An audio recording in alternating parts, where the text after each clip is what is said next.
Thanks for joining us. Dusty Sonnenberg, Field Leader with Ohio's Country Journal and the Ohio AgNet. We are on the Ohio Field Leader Roadshow in Seneca County. Joining me today is Gary Baldosser with Baldosser Farms. Gary, thanks for your time. As folks can tell, we are in the combine right now. Soybean harvest is done, and we are into corn. Tell us a little bit about the farm before we get into the crops. Well, our farm is mainly a cash grain farm, corn, soybeans, and wheat.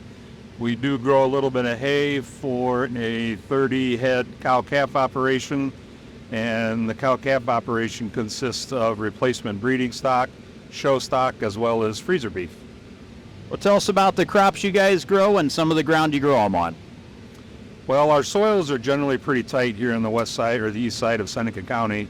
A lot of blouts, BOAs, and BOBs, for those of you who understand soil science. They're tight, so we have to manage our soils a little different, control some of our traffic. Tile is a big help to facilitate drainage in the spring, to get it to warm up and dry out.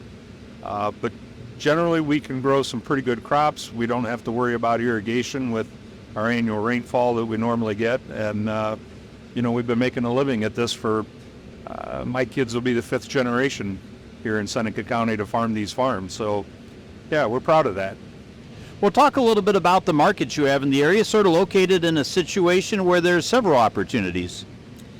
Yeah, we're kind of in the middle of an area that has developed into some marketing opportunities. We're about 9 miles south of Bellevue, and Bungie has a soybean crushing facility there.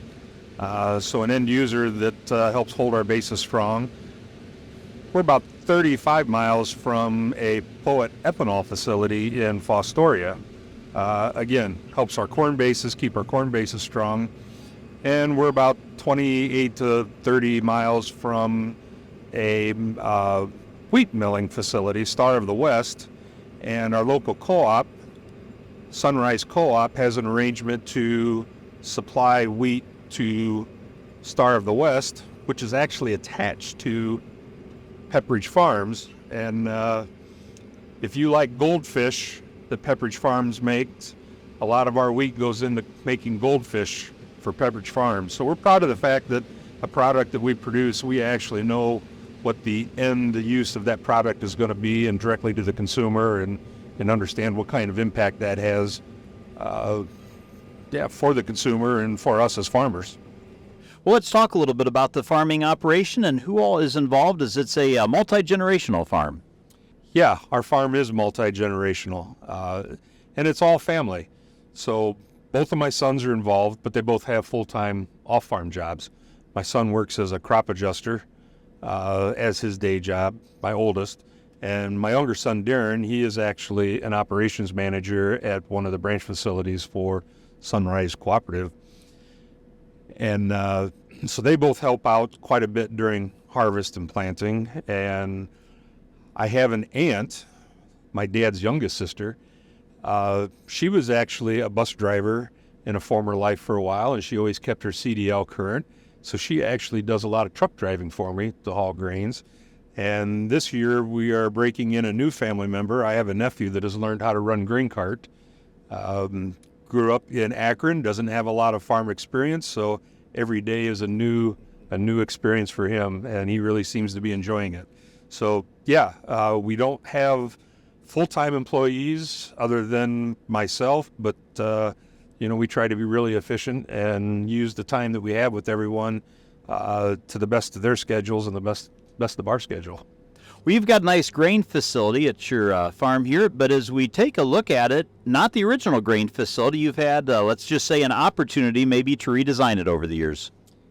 Yeah, you try to make lemonade out of lemons when you're handed them, and we made a lot of lemonade for a couple of years. So like a lot of farms, we started out with one bin back in the early 70s, and as the farm grew, we needed more storage, and we just kept piecemealing things in place, and whatever we did worked well for us at the time. But come July of 2013, a summer thunderstorm brought a tornado through our neighborhood and just literally destroyed my grain system and a couple outbuildings there at the farm. Fortunately, it did not hurt my parents' house or my house next door. But it did tear up the farm, and we had to start over and build a grain facility for harvest that fall. So the lesson learned is that we should not be so sentimental towards some of our older equipment. We should be willing to part with it, take salvage value out of it, and invest it into something that's newer, more efficient, and definitely safer. So we made a lot of improvements around the farm. We put ladders, or put steps on bins, got rid of the ladders. We put crosswalks from one bin to another so that you didn't have to climb down and then turn around and climb back up. Poured concrete around a lot of things to be able to make it clean up easy, and just so we weren't tripping over weeds and things in the stones when you're walking around running motors and things like that. And we're real proud of it. It has worked extremely well for us. And the biggest thing was we had a plan after we put our initial construction in place. We actually developed a long-term plan for growth. So we have places we can put more bins in, and as the farm needs it, we can tend to those issues.